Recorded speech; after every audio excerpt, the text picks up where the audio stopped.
नमस्कार, good morning, जोहार। झारखंडी Hindi news में आपका स्वागत है। झारखंड की तमाम छोटी बड़ी खबर जानने के लिए चैनल को सब्सक्राइब, वीडियो को लाइक और झारखंड के आप किस जिले से वीडियो को देख रहे हैं या कमेंट में जरूर लिखें। चलिए जानते हैं आज की पहली और बड़ी खबर। टनल से बाहर आए झारखंड के मजदूरों की हुई घर वापसी, सीएम हेमंत सोरेन ने भी की मुलाकात। उत्तराखंड टनल हादसे में फंसे झारखंड के सभी मजदूर रांची पहुंचे। एयरपोर्ट पर उनका सभी दलों के नेताओं ने स्वागत किया। एयरपोर्ट पर मजदूरों को लेने पहुंचे बगोदर विधायक विनोद सिंह ने कहा कि मजदूर को लाया गया ये बहुत अच्छी बात है, लेकिन अभी भी कई ऐसे मजदूर हैं जो कठिनाइयों में रहकर बाहर के राज्य में काम करने को मजबूर हैं। वैसे मजदूरों को कैसे सुरक्षा मुहैया कराई जाए, इस पर राज्य केंद्र सरकार दोनों को काम करने की जरूरत है। विधानसभा में मजदूरों की सुरक्षा को लेकर उनके द्वारा सवाल खड़ा किए गए हैं। उम्मीद है कि राज्य सरकार इस ओर ध्यान देगी।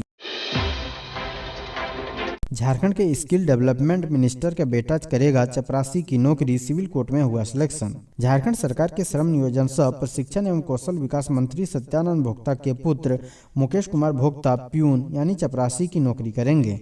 उनका सिलेक्शन अपने home district Chatra civil court में इस पद के लिए हुआ है। चतरा सिविल कोर्ट में चतुर्थ वर्गीय कर्मचारी की नियुक्ति के लिए वैकेंसी निकली थी। इसका रिजल्ट शुक्रवार को जारी किया गया। इसमें कुल 19 कैंडिडेट का सिलेक्शन किया गया है। इसमें मंत्री सत्यानंद भोक्ता के पुत्र मुकेश कुमार भोक्ता का नाम 13वें नंबर पर है। उनका सिलेक्शन एसटी कोटे के तहत हुआ है।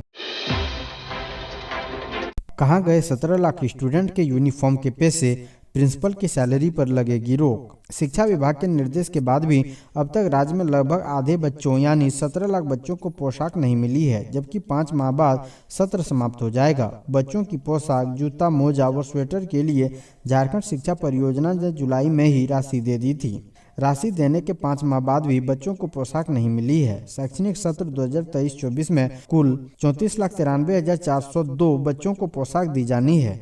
जिलों के द्वारा दी गई जानकारी के अनुसार लगभग 17 लाख बच्चों को ही पोशाक के लिए राशि दी गई है। कक्षा 1 से 5 तक के प्रति विद्यार्थी के लिए 2 सेट पोशाक, स्वेटर व जूता मोजा के लिए 600 रुपये दिए जाते हैं। वहीं कक्षा 6 से 8 तक के बच्चों के लिए 2 सेट पोशाक को लेकर 400 रुपये, स्वेटर के लिए 200 रुपये व जूता मोजा के लिए 160 रुपये दिए। झारखंड के स्कूलों में अनोखी पहल, अगले साल से सिलेबस पोक्सो एक्ट, इस वजह से निर्णय। झारखंड के सरकारी स्कूलों के विद्यार्थी नए सत्र 2024-25 से पाठ्य पुस्तक में बाल यौन शोषण संरक्षण अधिनियम 2012 भी पढ़ेंगे, यानी पोक्सो एक्ट भी पढ़ेंगे। झारखंड शैक्षणिक अनुसंधान एवं प्रशिक्षण परिषद ने इसे आगामी सत्र के सिलेबस में शामिल किया है। यह विषय 6ठी से 12वीं कक्षा के विद्यार्थियों के लिए है। इस विषय से संबंधित प्रश्न भी परीक्षा में पूछे जाएंगे। JCERT के सहायक निदेशक बांके बिहारी सिंह ने कहा कि पहले स्कूलों में हेल्थ एंड वेलनेस कार्यक्रम के तहत पोक्सो एक्ट के बारे में बच्चों को जानकारी दी जाती थी। सीनियर बच्चों को अब यह नियमित कक्षाओं में पढ़ाया जाएगा। राज्य के स्कूलों में पहले से ही हेल्थ एंड वेलनेस कार्यक्रम चल रहा है। भारत सरकार द्वारा तय 11 विषयों के साथ झारखंड सरकार द्वारा जोड़े गए 5 विषयों को भी शामिल किया गया है।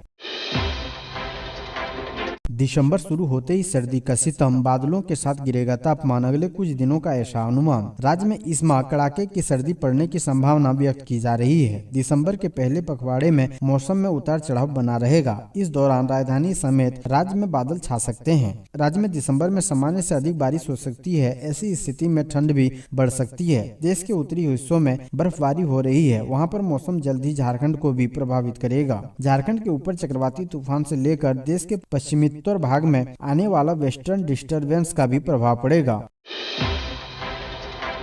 हेमंत सोरेन सरकार को झटका, राजभवन ने दूसरी बार लौटाया खतियान आधारित स्थानीय नीति विधेयक। झारखंड में मुख्यमंत्री हेमंत सोरेन की सरकार को बड़ा झटका लगा है। प्रदेश के राजभवन की ओर से खतियान आधारित स्थानीय नीति विधेयक को एक बार फिर लौटा दिया गया है। सरकार यह विधेयक स्थानीय लोगों को कई तरह से लाभ देने के उद्देश्य से लाई थी। जानकारी के अनुसार राज्यपाल CP राधाकृष्णन ने 1932 के खतियान आधारित स्थानीय नीति संबंधित विधेयक झारखंड स्थानीय व्यक्तियों की परिणामी सामाजिक संस्कृति और अन्य लाभों का विस्तार करने के लिए विधेयक 2022 को एक बार फिर से राज्य सरकार को लौटा दिया है। राज्यपाल ने अटॉर्नी जनरल से परामर्श लेने के बाद इसका हवाला देते हुए राज्य सरकार को इस विधेयक पर पुनर्विचार करने के लिए कहा है। अटॉर्नी जनरल ने अपने सुझाव में कहा था कि विधेयक में स्थानीय व्यक्ति शब्द की परिभाषा लोगों की आकांक्षाओं के अनुकूल है। यह स्थानीय परिस्थितियों को लोकाचार और संस्कृति के साथ फिट बैठती है, लेकिन लगता है कि विधेयक की धारा संविधान के अनुच्छेद 14 और अनुच्छेद 16(2) का उल्लंघन कर सकती है।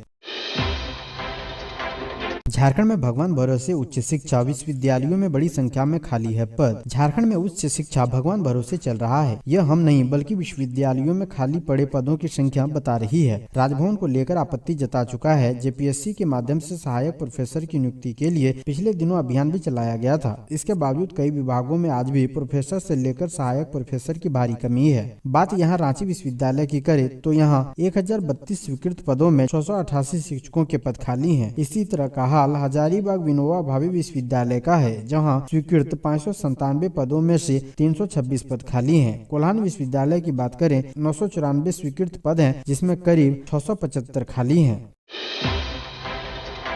झारखंड में जल्द होगी 30,000 शिक्षकों की बहाली। जिन टीचरों की पत्नी दूसरे जिले में है पदस्थापित, उनका किया जाएगा ट्रांसफर। झारखंड में बच्चों को अच्छी शिक्षा देने का प्रयास महागठबंधन सरकार कर रही है। जल्द यहां विद्यालयों में शिक्षकों की कमी को दूर किया जाएगा, ताकि बच्चों को अच्छी शिक्षा मिल सके और यहाँ के बच्चे शिक्षा के क्षेत्र में आगे बढ़ सके। ये बातें राज्य के ग्रामीण विकास मंत्री आलमगीर आलम ने पाकुड़ में कही। ग्रामीण विकास मंत्री आलमगीर आलम ने कहा कि जल्द शिक्षकों की कमी को दूर किया जाएगा, इसके लिए पहल की जा रही है। मंत्री ने कहा कि राज्य में 30,000 शिक्षकों की बहाली की जाएगी। कई ऐसे शिक्षक हैं जिनकी पत्नियां दूर जिलों में जॉब कर रहे हैं। वैसे शिक्षकों को निकट जिलों में पदस्थापन दिया जाएगा। मंत्री ने कहा कि कोई भी ऐसे शिक्षक जो मेडिकल का बहाना बनाकर जिला बदलने का प्रयास करेगा, उसके लिए जांच की जाएगी और उसके बाद ही स्थानांतरण किया जाएगा।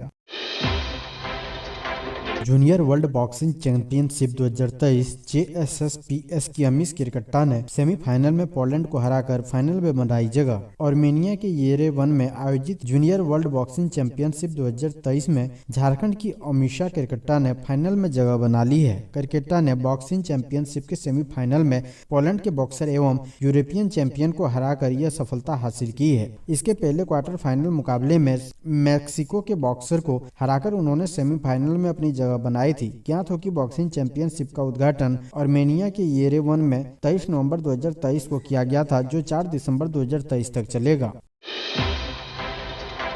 हेमंत सोरेन बोले, झारखंड को वर्ष 2025 तक आत्मनिर्भर बनाने का लक्ष्य। मुख्यमंत्री हेमंत सोरेन ने कहा कि विपरीत परिस्थिति के बीच भी राज्य की जनता को राहत देने का काम किया गया और अब विकास की रफ्तार को गति दी जा रही है। हमने झारखंड को वर्ष 2025 तक आत्मनिर्भर बनाने का लक्ष्य रखा है। इसी लक्ष्य के साथ हम आगे बढ़ रहे हैं। हम इस राज्य को अपने दम पर खड़ा करेंगे, जहाँ उसे किसी से सहयोग की जरूरत नहीं पड़ेगी। अपने बलबूते इस राज्य को अव्वल राज्यों की श्रेणी में लाएंगे। उन्होंने कहा कि आपकी योजना, आपकी सरकार, आपके द्वार कार्यक्रम का उद्देश्य समाज के अंतिम पंक्ति में बैठे व्यक्तियों के दरवाजे तक सरकार की योजनाओं और सेवाओं को पहुंचाना है।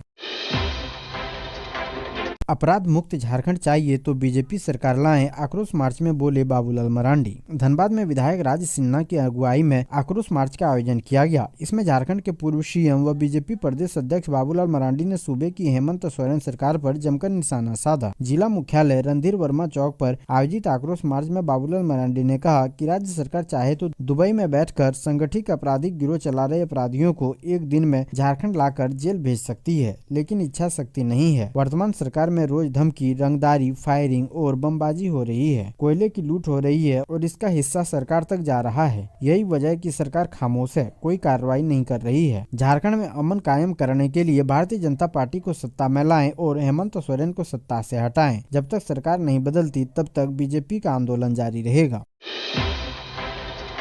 विधायक प्रदीप यादव को बड़ा झटका, यौन शोषण मामले में सुप्रीम कोर्ट ने की कांग्रेस विधायक की याचिका खारिज। कांग्रेस विधायक प्रदीप यादव को यौन शोषण मामले में अदालत से झटका लगा है। सुप्रीम कोर्ट ने विधायक प्रदीप यादव की याचिका खारिज कर दी है। बता दें कि निचली अदालत में चल रहे यौन शोषण से जुड़े मामले को खारिज करने को लेकर दायर याचिका को झारखंड उच्च न्यायालय ने विगत 1 सितम्बर को खारिज कर दिया था। प्रदीप यादव पर चल रहे यौन शोषण मामले की जाँच और सुनवाई जारी रहेगी। विधायक ने सुप्रीम कोर्ट में इस मामले को खारिज करने को लेकर एक याचिका दायर की थी, जिसे सुप्रीम कोर्ट ने खारिज कर दिया है। पोड़ैयाहाट सीट से कांग्रेस के विधायक प्रदीप यादव को बड़ा झटका लगा है। मौसम विभाग की चेतावनी, 5 दिसंबर से होगी भारी बारिश, आ रहा है भयंकर तूफान। भारत मौसम विज्ञान विभाग ने चेतावनी जारी करते हुए कहा है कि बंगाल की दक्षिण पश्चिम खाड़ी के ऊपर दबाव का क्षेत्र तेज हो गया है। यह पिछले 6 घंटों में 9 किलोमीटर प्रति घंटे की गति से पश्चिम उत्तर पश्चिम की ओर बढ़ रहा है। 1 दिसंबर को रात 11 बजे तक अवसाद के केंद्र की पहचान पुडुचेरी से लगभग 630 किलोमीटर पूर्व दक्षिण पूर्व में की गई थी। IMD के नई चेतावनी के मुताबिक इस प्रणाली के पश्चिम उत्तर पश्चिम की ओर बढ़ते रहने की उम्मीद है यह अगले 12 घंटे के भीतर एक गहरे दबाव में बदल जाएगा और 3 दिसंबर तक बंगाल की दक्षिण पश्चिम खाड़ी के ऊपर एक चक्रवाती तूफान माईचोंग में विकसित हो जाएगा। गया में झारखंड के 2 युवकों की मौत, वापस लौट रहे थे ट्रक में जा घुसी कार। गया के बाराचट्टी थाना क्षेत्र में सड़क हादसे में झारखंड के रांची के 2 युवकों की मौत हो गई। शनिवार अहले सुबह दोनों युवक बेलोनो कार से डोभी से रांची की ओर जा रहे थे। इस क्रम में बाराचट्टी थाना क्षेत्र के बघर गाँव के समीप यह हादसा हुआ। इसमें बेलोनो सवार दोनों युवकों की मौत घटना स्थल पर ही हो गई। घटना के वक्त इलाके में हड़कंप मच गया, आसपास के लोगों की भीड़ लग गई। इधर सूचना मिलते ही पुलिस मौके पर पहुंच गई। सूचना के बाद बाराचट्टी थाना की पुलिस मौके पर पहुंची और शव को बरामद कर पोस्टमार्टम के लिए अनुग्रह नारायण मगध मेडिकल कॉलेज अस्पताल भेज दिया गया। बाराचट्टी थाना अध्यक्ष रूपेश कुमार सिन्हा ने बताया कि सड़क हादसे में 2 युवकों की मौत हो गई। दोनों युवक के शव को बरामद कर पोस्टमार्टम के लिए अनुग्रह नारायण मगध मेडिकल कॉलेज अस्पताल भेज दिया गया है। उक्त मामले में आगे की कार्रवाई कर रही है।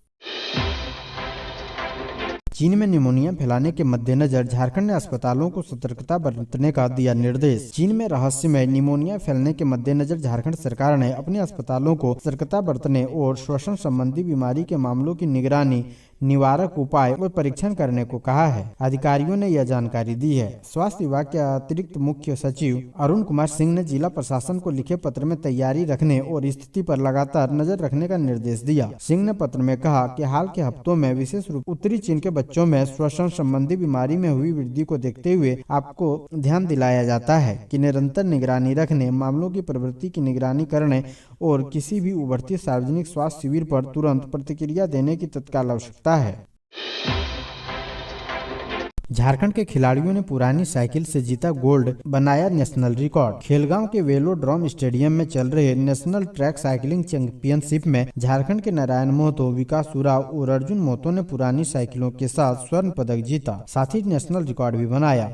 संसाधनों का अभाव झेल रहे इन खिलाड़ियों ने यह उपलब्धि अपने जिद और जुनून के दम पर हासिल की है, क्योंकि प्रतियोगिता में जिन साइकिलों पर ये सवार थे वे 8 से 10 साल पुरानी है। झारखंड के तीनों साइकिलिस्टों ने 1 किलोमीटर टीम स्प्रिंट में नेशनल रिकॉर्ड बनाया। 2 साल पहले 1 किलोमीटर के इस इवेंट में 1 घंटा 10 मिनट का नेशनल रिकॉर्ड बना था। शुक्रवार को झारखंड के इस खिलाड़ियों ने इस रिकॉर्ड को ब्रेक करते हुए 1 घंटा 7 मिनट 67 सेकंड का नया नेशनल रिकॉर्ड अपने नाम किया है।